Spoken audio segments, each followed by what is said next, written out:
Chapter 9. The Great Victory. All the western part of Asia was now in Alexander's power.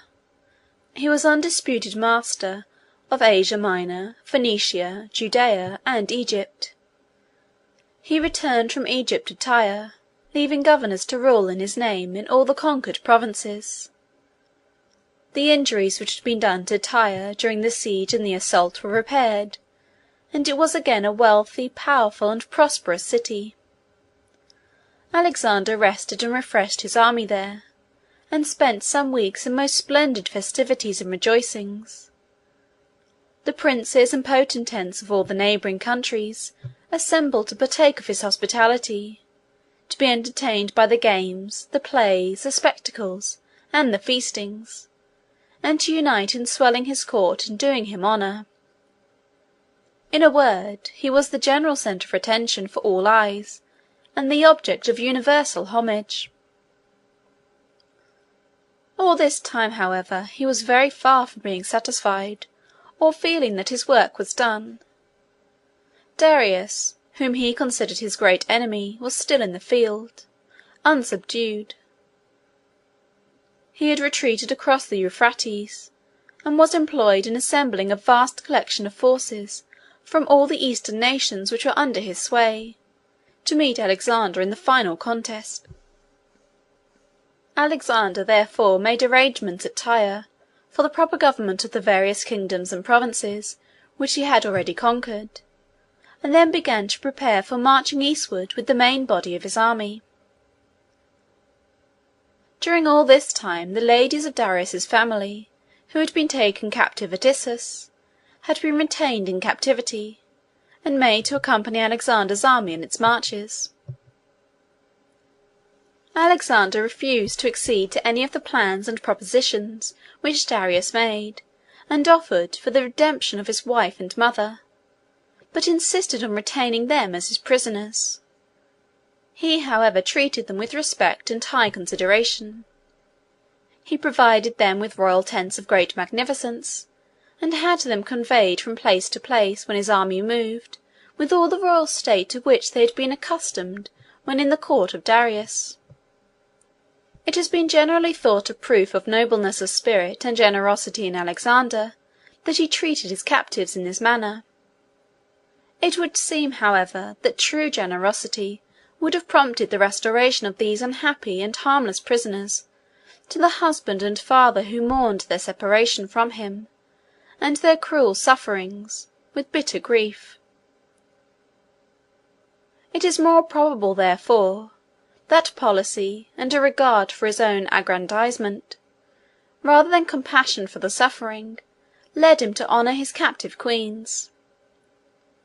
It was a great glory to him, in a martial point of view, to have such trophies of his victory in his train, and, of course, the more highly he honoured the personages, the more glorious the trophy appeared.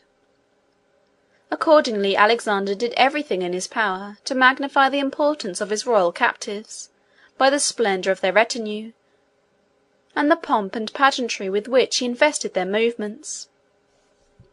A short time after leaving Tyre, on the march eastward, Statira, the wife of Darius, was taken suddenly ill, and died.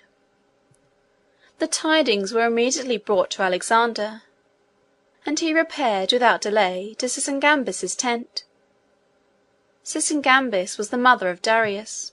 She was in the greatest agony of grief. She was lying upon the floor of her tent, surrounded by the ladies of her court, and entirely overwhelmed with sorrow. Alexander did all in his power to calm and comfort her. One of the officers of Queen Statira's household made his escape from the camp immediately after his mistress's death, and fled across the country to Darius to carry him the heavy tidings. Darius was overwhelmed with affliction. The officer, however, in farther interviews, gave him such an account of the kind and respectful treatment which the ladies had received from Alexander during all the time of their captivity, as to greatly relieve his mind, and to afford him a high degree of comfort and consolation. He expressed a very strong sense of gratitude to Alexander for his generosity and kindness, and said that if his kingdom of Persia must be conquered, he sincerely wished that it might fall into the hands of such a conqueror as Alexander. By looking at the map at the commencement of the volume, it will be seen that the Tigris and the Euphrates are parallel streams, flowing through the heart of the western part of Asia toward the southeast, and emptying into the Persian Gulf. The country between these two rivers, which was extremely populous and fertile, was called Mesopotamia. Darius had collected an immense army here. The various detachments filled all the plains of Mesopotamia. Alexander turned his course a little northward, intending to pass the river Euphrates, at a famous ancient crossing at Thapsus, which may be seen upon the map. When he arrived at this place he found a small Persian army there. They, however, retired as he approached. Alexander built 2 bridges across the river, and passed his army safely over. In the meantime, Darius with his enormous host passed across the Tigris, and moved toward the northward along the eastern side of the river. He had to cross the various branches of the Tigris as he advanced. At one of them, called the Lycus, which may be also seen upon the map, there was a bridge. It took the vast host which Darius had collected 5 days to pass this bridge. While Darius had been thus advancing to the northward, into the latitude where he knew that Alexander must cross the rivers, Alexander himself and his small but compact and fearless body of Grecian troops were moving eastward, toward the same region to which Darius's line of march was tending. Alexander at length reached the Tigris. He was obliged to ford this stream. The banks were steep and the current was rapid, and the men were in great danger of being swept away. To prevent this danger, the ranks, as they advanced, linked their arms together, so that each man might be sustained by his comrades. They held their shields above their heads, to keep them from the water. Alexander waded like the rest, though he kept in front, and reached the bank before the others. Standing there, he indicated to the advancing column, by gesticulation, where to land, the noise of the water being too great to allow his voice to be heard. To see him standing there, safely landed, and with an expression of confidence and triumph in his attitude and air, awakened fresh energy in the heart of every soldier in the columns which were crossing the stream. Notwithstanding this encouragement, however, the passage of the troops and the landing on the bank produced a scene of great confusion. Many of the soldiers had tied up a portion of their clothes in bundles, which they held above their heads, together with their arms, as they waded along through the swift current of the stream. They, however, found it impossible to carry these bundles, but had to abandon them at last in order to save themselves, as they staggered along through deep and rapid water, over a concealed bottom of slippery stones. Thousands of these bundles, mingled with spears, darts, and every other sort of weapon that would float, were swept down by the current, to impede and embarrass the men who were passing below. At length, however, the men themselves succeeded in getting over in safety, though a large quantity of arms and of clothing was lost. There was no enemy upon the bank to oppose them. Darius could not, in fact, well meet and oppose Alexander in his attempt to cross the river, because he could not determine at what point he would probably make the attempt, in season to concentrate so large an army to oppose him. Alexander's troops, being a comparatively small and compact body, and being accustomed to move with great promptness and celerity, could easily evade any attempt of such an unwieldy mass of forces to oppose his crossing at any particular point upon the stream. At any rate, Darius did not make any such attempt, and Alexander had no difficulties to encounter in crossing the Tigris other than the physical obstacles presented by the current of the stream. Darius's plan was, therefore, not to intercept Alexander on his march, but to choose some great and convenient battlefield, where he could collect his forces and marshal them advantageously, and so await an attack there. He knew very well that his enemy would seek him out wherever he was, and consequently that he might choose his position. He found such a field and an extensive plain at Gaugamela, not far from the city of Arbela. The spot has received historical immortality under the name of the Plain of Arbela. Darius was several days in concentrating his vast armies upon this plain. He constructed encampments. He levelled the inequalities which would interfere with the movements of his great bodies of cavalry. He guarded the approaches, too, as much as possible. There is a little instrument used in war called a caltrop. It consists of a small ball of iron, with several sharp points projecting from it 1 or 2 inches each way. If these instruments are thrown upon the ground at random, one of the points must necessarily be upward, and the horses that tread upon them are lamed and disabled at once. Darius caused caltrops to be scattered in the grass and along the roads wherever the army of Alexander would be likely to approach his troops on the field of battle. Alexander, having crossed the river, encamped for a day or 2 on the banks, to rest and refresh and to rearrange his army. While here, the soldiers were one night thrown into consternation by an eclipse of the moon. Whenever an eclipse of the moon takes place, it is of course when the moon is full, so that the eclipse is always a sudden, and, among an ignorant people, an unexpected waning of the orb in the height of its splendour, and as such people know not the cause of the phenomenon, they are often extremely terrified. Alexander's soldiers were thrown into consternation by the eclipse. They considered it a manifestation of the displeasure of heaven at their presumptuous daring in crossing such rivers, and penetrating to such a distance, to invade the territories of another king. In fact, the men were predisposed to fear.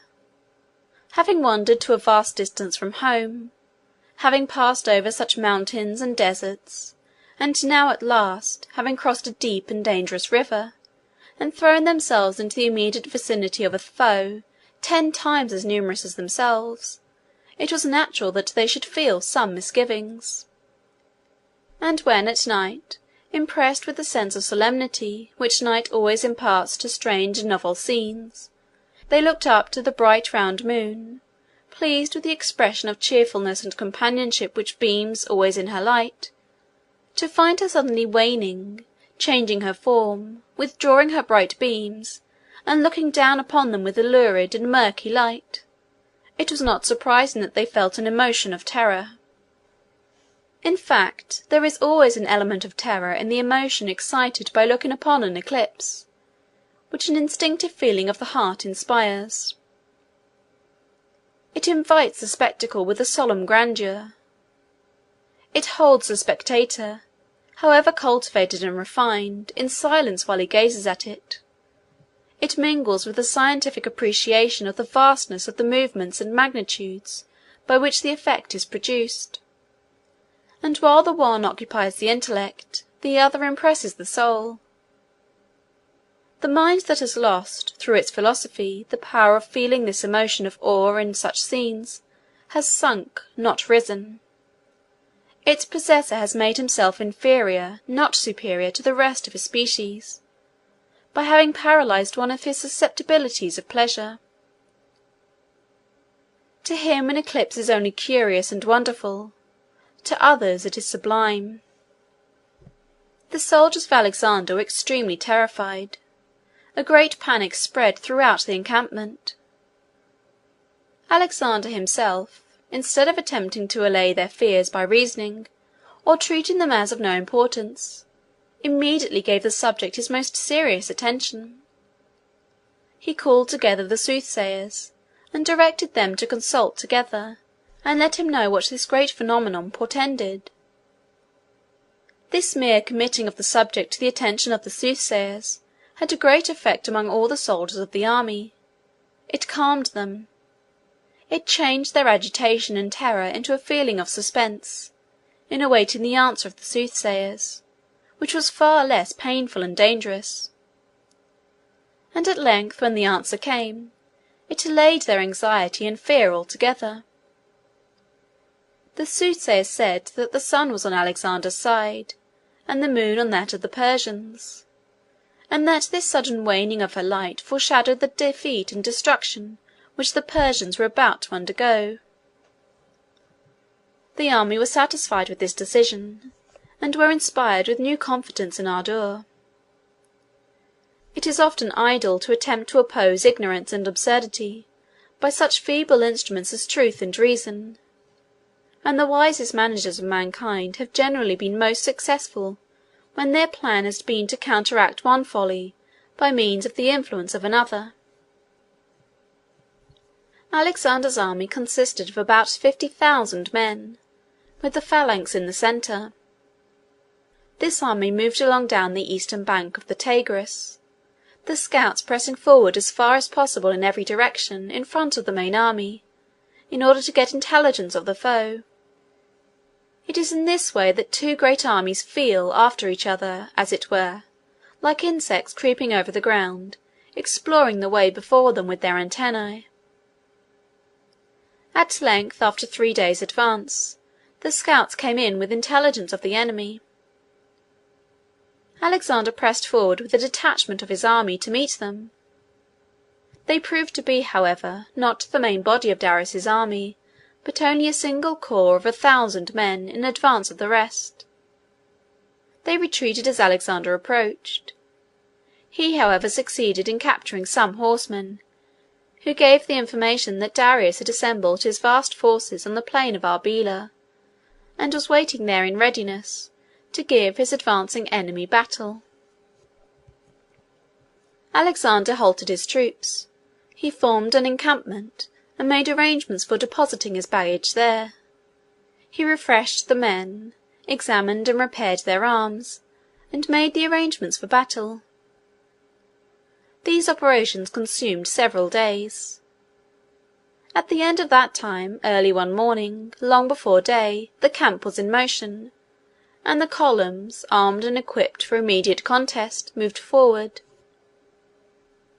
They expected to have reached the camp of Darius at daybreak, but the distance was greater than they had supposed. At length, however, the Macedonians in their march came upon the brow of a range of hills, from which they looked down upon numberless and endless lines of infantry and cavalry, and ranges after ranges of tents which filled the plain. Here the army paused, while Alexander examined the field, studying for a long time, and with great attention, the numbers and disposition of the enemy. They were 4 miles distant still, but the murmuring sounds of their voices and movements came to the ears of the Macedonians through the calm autumnal air. Alexander called the leading officers together, and held a consultation on the question whether to march down and attack the Persians on the plain that night, or to wait till the next day. Parmenio was in favour of a night attack, in order to surprise the enemy by coming upon them at an unexpected time. But Alexander said no. He was sure of victory. He had got his enemies all before him. They were fully in his power. He would, therefore, take no advantage, but would attack them fairly and in open day. Alexander had 50,000 men. The Persians were variously estimated between 500,000 and 1,000,000. There is something sublime in the idea of such a pause, made by the Macedonian phalanx and its wings, on the slope of the hills, suspending its attack upon 10 times its number, to give the mighty mass of their enemies the chance of a fair and equal contest. Alexander made congratulatory addresses to his soldiers on the occasion of their having now at last before him what they had so long toiled and laboured to attain, the whole concentrated force of the Persian Empire. They were now going to contend, not for single provinces and kingdoms, as heretofore, but for great empire. And the victory which they were about to achieve would place them on the summit of human glory. In all that he said on the subject, the unquestionable certainty of his victory was assumed. Alexander completed his arrangements and then retired to rest. He went to sleep, At least he appeared to do so. Early in the morning Parmenio arose, summoned the men to their posts, and arranged everything for the march. He then went to Alexander's tent. Alexander was still asleep. He awoke him and told him that all was ready. Parmenio expressed surprise at his sleeping so quietly at a time when such vast issues were at stake. "You seem as calm," said he, "as if you had had the battle and gained the victory." "I have done so," said Alexander. "I consider the whole work done when we have gained access to Darius and his forces, and find him ready to give us battle." Alexander soon appeared at the head of his troops.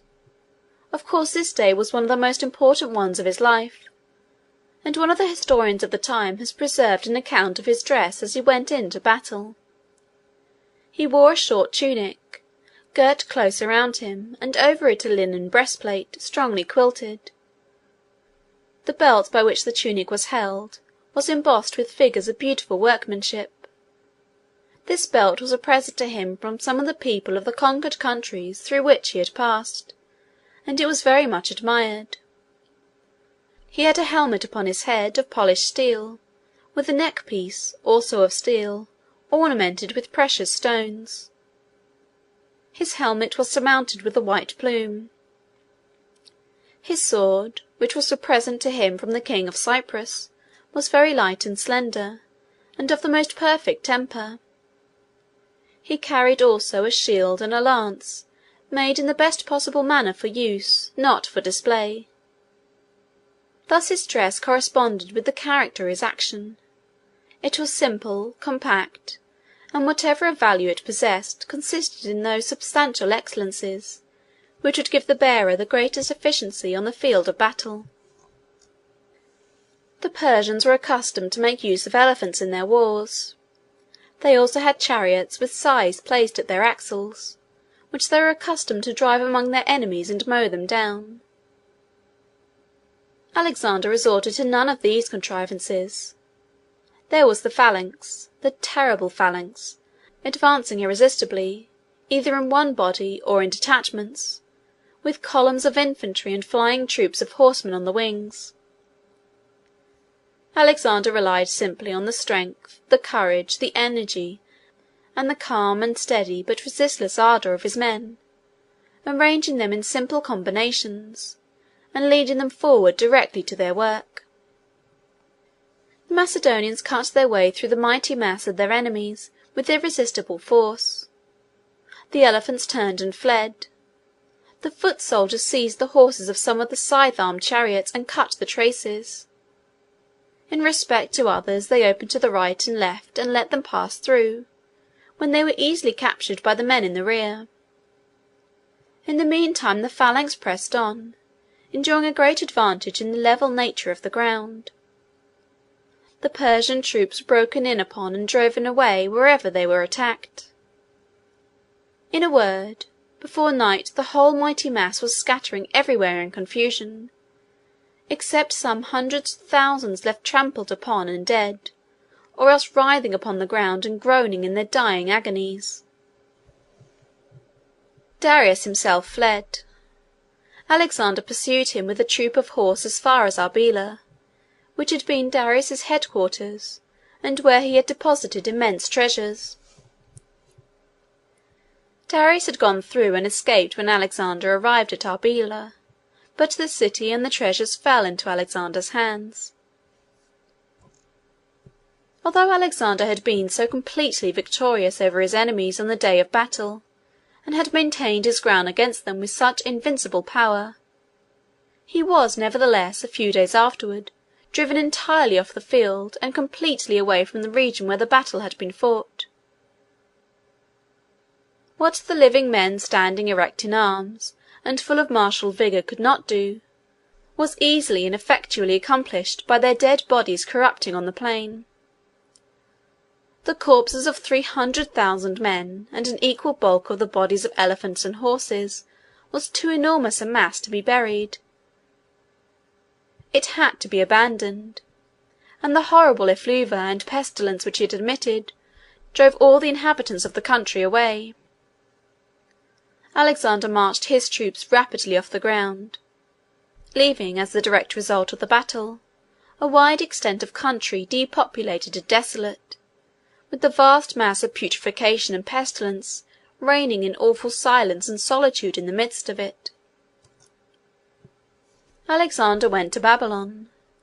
The governor of the city prepared to receive him as a conqueror. The people came out in throngs to meet him, and all the avenues of approach were crowded with spectators. All the city walls, too, were covered with men and women assembled to witness the scene. As for Alexander himself, he was filled with pride and pleasure at thus arriving at the full accomplishment of his earliest and long-cherished dreams of glory.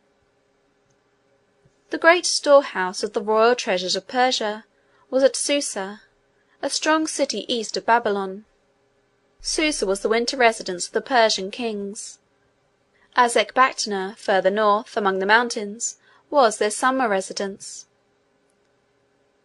There was a magnificent place and a very strong citadel at Susa, and the treasures were kept in the citadel. It is said that in times of peace the Persian monarchs had been accustomed to collect coin, melt it down, and cast the gold in earthen jars. The jars were afterward broken off from the gold, leaving the bullion in the form of the interior of the jars. An immense amount of gold and silver and of other treasures had been thus collected. Alexander was aware of this depository before he advanced to meet Darius, and on the day of battle of Arbela, as soon as the victory was decided, he sent an officer from the very field to summon Susa to surrender. They obeyed the summons, and Alexander, soon after his great public entrance into Babylon, marched to Susa, and took possession of the vast stores of wealth accumulated there. The amount was enormous, both in quantity and value, and the seizing of it was a very magnificent act of plunder. In fact, it is probable that Alexander's slaughter of the Persian army at Arbela, and the subsequent spoliation of Susa, constitute, taken together, the most gigantic case of murder and robbery which was ever committed by man; so that, in performing these deeds, the great hero attained at last to the glory of having perpetrated the grandest and most imposing of all human crimes. That these deeds were really crimes there can be no doubt, when we consider that Alexander did not pretend to have any other motive in this invasion than love of conquest, which is, in other words, love of violence and plunder. They are only technically shielded from being called crimes by the fact that the earth has no laws and no tribunals high enough to condemn such enormous burglaries as that of 1/4 of the globe breaking violently and murderously in upon and robbing the other. Besides the treasures, Alexander found also at Susa a number of trophies which had been brought by Xerxes from Greece, for Xerxes had invaded Greece some 100 years before Alexander's day, and had brought to Susa the spoils and the trophies of his victories. Alexander sent them all back to Greece again. From Susa the conqueror moved on to Persepolis, the great Persian capital. On his march he had to pass through a defile of the mountains. The mountaineers had been accustomed to exact tribute here of all who passed, having a sort of right, derived from ancient usage, to the payment of a toll. They sent to Alexander, when they heard that he was approaching, and informed him that he could not pass with his army without paying the customary toll. Alexander sent back word that he would meet them at the pass, and give them their due. They understood this, and prepared to defend the pass. Some Persian troops joined them. They built walls and barricades along the narrow passage. They collected great stones on the brinks of precipices, and on the declivities of the mountains, to roll down upon the heads of their enemies. By these and every other means they attempted to stop Alexander's passage. But he had contrived to send detachments around by circuitous and precipitous paths, which even the mountaineers had deemed impracticable, and thus attack his enemies suddenly and unexpectedly from above their own positions. As usual his plan succeeded. The mountaineers were drawn away, and the conqueror advanced towards the great Persian capital. CHAPTER X.